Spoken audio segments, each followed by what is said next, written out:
प्रणाम। हम पढ़ रहे हैं जन्म शताब्दी पुस्तक माला, पाना है तो देना सीखिए, बुक 27। आइए एक गायत्री मंत्र के साथ गुरु चरणों का ध्यान करते हुए स्वाध्याय को आगे बढ़ाते हैं। ओम भूर्भुवः स्वाहा तत्सवितुर्वरेण्यं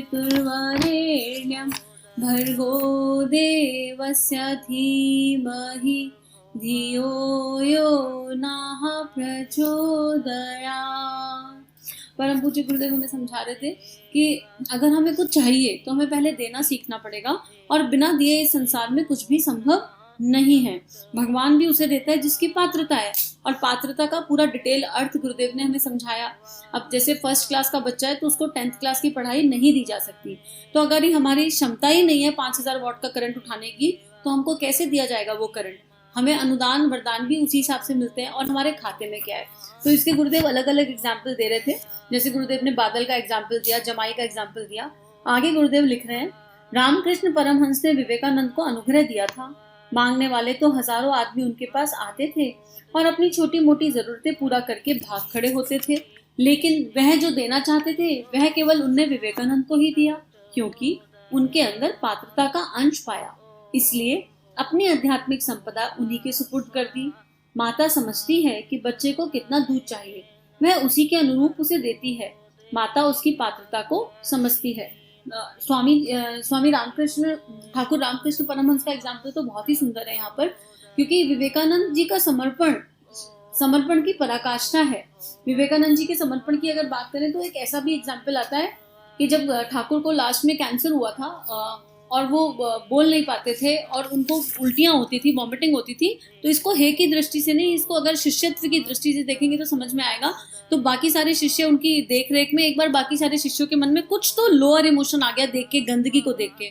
और जब विवेकानंद जी इसको समझे तो उन्होंने ठाकुर का जो निकला उसको पी गए। वो ये शिष्यत्व की पराकाष्ठा थी उनके। तो उन्होंने समर्पण कर दिया था खुद को ठाकुर के प्रति कि अब आप जो बोलोगे मैं वही करूंगा। उसके अलावा उनको अपने गुरु के अलावा, गुरु की बात और गुरु के कार्य के अलावा कुछ ना दिखाई देता था ना सुनाई देता था। इसी तरह माता का एग्जाम्पल दे रहे हैं गुरुदेव कि बच्चा 20 चॉकलेट मांगेगा तो माँ दे देगी क्या? माँ कभी नहीं देगी, उनको पता है दांत खराब हो जाएंगे। तो हम मांगने को हम जो मर्जी मांग ले, पर हमें मिलेगा उतना ही जितनी हमारी कैपेसिटी है और जो हमारे लिए उचित है। बादल कहाँ बरसते हैं? वहां बरसते हैं जहाँ की घनी हरियाली होती है। बादल वहां बरसने से इनकार कर देते हैं जहाँ पेड़ नहीं होते। रेगिस्तानों में पानी कहाँ बरस पाता है? पेड़ अपनी चुंबक शक्ति से बादलों को बरसने के लिए मजबूर कर देता है। यही कारण है कि जहाँ पेड़ नहीं होते वहाँ कम पानी बरसता है। लीबिया में कुछ दिन पहले ऐसा ही हुआ। पेड़ काट डाले गए और उसका परिणाम यह हुआ कि पानी बरसना बंद हो गया और सूखा पड़ गया। जब फिर से पेड़ लगाए गए तब बादलों ने बरसात की। मतलब यह है कि बादल पेड़ों के चुंबक से खिंचे चले आते हैं। खादानें कैसे बनती हैं क्या आप जानते हैं? खादानों में कहीं थोड़ा सा लोहा, थोड़ा पीतल, चांदी, सोना वगैरह होता है, और वे अपने चुंबकत्व से दूर दूर फैले हुए अपने सजातीय कणों को अपनी ओर घसीटते रहते हैं और बड़ी खादानें बढ़ती चली जाती हैं। यदि इस साल 100 टन लोहा है तो अगले वर्ष 200 टन हो जाएगा, उससे अगले 300 टन। और क्योंकि वह खादान है जो चारों ओर से खींचती रहती है और जमा करती रहती है।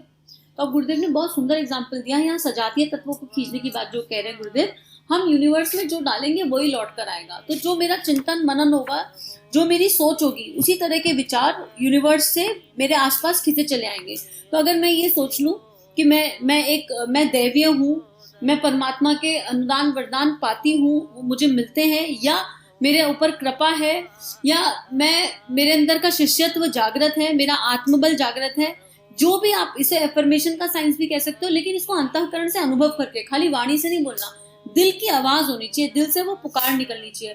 तो उसी के जैसी शक्तियां मेरे आसपास इकट्ठी हो जाएंगी। जैसे गुरुदेव ने बादल का एग्जाम्पल दिया कि बादल जो है, पेड़ जो है बादलों को बरसने के लिए मजबूर करते हैं। तो हमारे अंतःकरण की पुकार ऐसी हो, इतनी तीव्र हो, आर्त हो कि वो गुरु अपना आशीर्वाद देने के लिए मजबूर हो जाए। गुरु देखे कि इस बच्चे में कुछ तो है और उसके लिए कुछ नहीं चाहिए, केवल भाव चाहिए।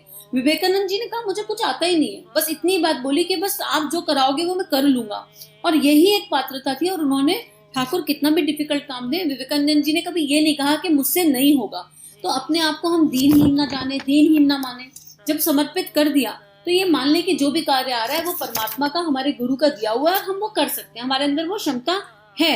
तो हमारी सोच, हमारे विचार, हमारी भावनाएं, हमारे आसपास हमारा एनवायरनमेंट, हमारा ऑरा क्रिएट करती है, और जैसा हम सोचेंगे वैसा ही हमारे पास लौट कर आएगा। तो अपने लिए भी श्रेष्ठ सोचे और अपनों के लिए भी श्रेष्ठ सोचे। किसी के अंदर 100 बुराई भले, लेकिन एक अच्छाई भी तो है। तो अगर आप चाहते हैं कि आप या वो इंसान बदल जाए, तो उसकी उस अच्छाई पर इतना चिंतन करो, इतना चिंतन करो कि वो अच्छाई इतनी बढ़ जाए कि नीचे से बुराइयां अपने आप खत्म होनी शुरू हो जाए। जैसे एक गिलास में गंदा पानी है, आप उस पानी को अगर साफ करना चाहते हो बिना गिलास पलटे, तो उसमें साफ पानी डालते जाओ, नॉन स्टॉप डालो, नॉन स्टॉप। एक ऐसा समय आएगा कि गंदगी अपने आप बह जाएगी सारी। तो यही गुरुदेव यहाँ पर बता रहे हैं। आगे गुरुदेव लिख रहे हैं, ठीक यही बात देवताओं की कृपा के बारे में है। उनकी कृपा को घसीटा जा सकता है, बुलाया जा सकता है। देवता अपने आप देंगे? नहीं। अपने आप कौन दे देगा? आप अपने पैसे किसी को दे देंगे क्या? नहीं। बैंक वाला चाहे किसी को रुपए दे देगा क्या? नहीं। क्यों? क्योंकि बैंक वाला उधार देने से पहले 1000 बार यह तलाश करता है कि जिस आदमी को दिया जाने वाला है वह उस पैसे का ठीक इस्तेमाल करेगा कि नहीं करेगा, बैंक का पैसा वापस मिलेगा कि नहीं मिलेगा। यह विश्वास ना हो तो कोई देने को तैयार हो ही नहीं सकता। आपने देखा है ना समुद्र को, समुद्र के पास कितनी सारी नदियां अपना सामान लेकर भागती हैं और उससे कहती हैं कि यह सब हमारा पानी लीजिए। क्यों लीजिए? क्योंकि वे यह समझती हैं कि हमारे पानी को जमा करने की शक्ति इसमें है, और हम जब अपने पानी को जमा करती हैं तो वह एक मुनासिब जगह पर ही जमा नहीं हो जाएगा, हमें वापस भी मिलता रहेगा, वाष्पीभूत बादलों से वर्षा के रूप में।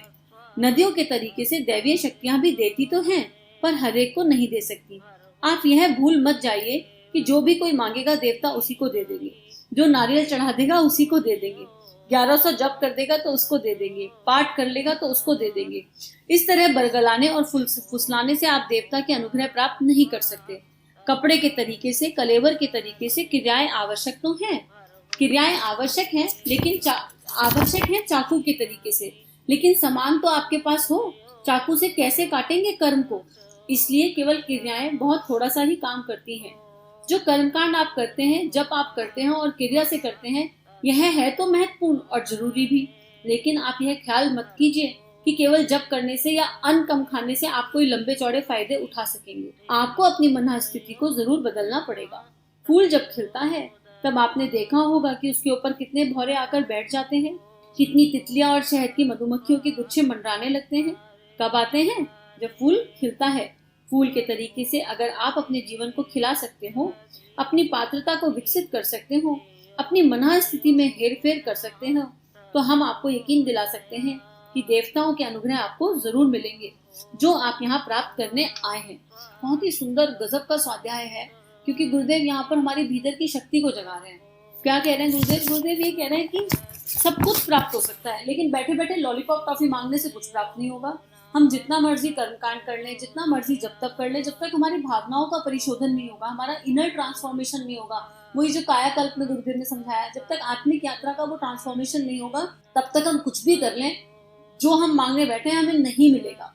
कोई अगर आप मतलब, और वैसे तो मांगने की यात्रा ही नहीं है, ना आप भक्ति मांगो, ना प्रेम मांगो, ना रिद्धि मांगो, ना सिद्धि मांगो, कुछ मत मांगो। बस गुरु से इतना मांगो कि आपकी कृपा, मेरे गुरु, हे गुरु शक्ति, आपकी कृपा हम पर हमेशा हर पल हर क्षण बनी रहे, और आप हमसे जो मर्जी करवा लो। हम यहाँ हैं, हम अच्छे हैं या बुरे हैं, हम आपके श्री चरणों में बैठे हैं। और ये पुकार हृदय से आनी चाहिए। कारण शरीर इस लेवल पर जागृत हो जाना चाहिए कि जब आवाहन करें, जब परमात्मा का स्मरण करें, तो आंखों से अश्रु गिर जाएं। और वो स्मरण ही कैसा, जो बार बार करना पड़े, मतलब अंदर इष्ट इस तरह समा जाए कि उसे भूलने ही ना पाए। जिसे भूल गए उसे याद ही कहाँ किया। तो गुरुदेव, गुरु शक्ति को हम ऐसा स्मरण रखें कि वो हर एक सांस के साथ याद रहे। मतलब अगर हमें उन्हें भूल गए तो हमारी सांस चली जाए, ऐसा होना चाहिए भाव, वहां तक भाव जाना चाहिए उस लेवल पर। और वो कैसे जाएगा? वो कृपा से जाएगा। ठीक है, और वो कृपा कब होगी? जब हम यात्रा शुरू करेंगे। तो यात्रा शुरू करने के लिए जरूरी है बैठना, स्वाद चखना। गुरुदेव ने ध्यान पर एक पूरी बुक बताई, स्वाध्याय पर गुरुदेव ने दिया, सत्संग पर गुरुदेव ने समझाया। तो हम आज ये भीतर भीतर संकल्प कर लें कि हम नियमित रूप से बैठेंगे और साधना 24 घंटे करेंगे। हर क्षण हर पल देखेंगे कि कौन सा विचार भीतर जा रहा है, कौन सा भाव भीतर जा रहा है। जो अयोग्य है, जो विचार ना जाने योग्य है, उसको वहीं के वहीं ड्रॉप कर देंगे और उसको रिप्लेस कर देंगे अच्छे विचारों से। क्योंकि विचार एक शक्ति है और तो कुछ नहीं, और भाव उससे भी ज्यादा प्रबल शक्ति है और कुछ नहीं। तो ये हमको यहाँ पर समझना पड़ेगा। और आज के लिए इतना ही स्वाध्याय। बस अब हम अपने आप से, अपने अंतर मन में ये संकल्प करें कि हम भी एक फूल की तरह खिलेंगे और इतना खूबसूरत खिलेंगे, इतना खूबसूरत खिलेंगे कि हमारे गुरु की खुशबू, हमारी गुरु शक्ति की खुशबू सर्वत्र फैल जाएगी। और जब वो खुशबू फैलेगी तो हमारे जैसे अनेकों फूल खिल जाएंगे। इसी के साथ आज का स्वाध्याय समाप्त करते हैं। सभी को प्रणाम। हम सभी का जीवन गुरु शक्ति के सूक्ष्म सानिध्य में मंगलमय है।